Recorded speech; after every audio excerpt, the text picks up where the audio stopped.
એક માધ્યમ છે. ઉપરવાળાએ અમને સાધન આપ્યા છે લોકો સુધી પહોંચાડવામાં. જેટલા લોકો આ સેવામાં જોડાશે એટલાને વધારે લાખો હજારો લોકોના આશીર્વાદ અમને મળે અપેક્ષાથી અમે કામ કરીએ છીએ.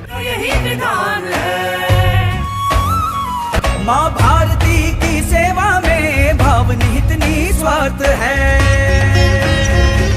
કે જેમનો કોઈ કમાનારું ના હોય, ઘરે કોઈ આવકનું સાધન ના હોય, કોઈને દવાની જરૂર હોય, કોઈને કરિયાણાની જરૂર હોય, ટ્રસ્ટ હંમેશા એમની પડકે ઊભું રહેશે. वंदे वंदे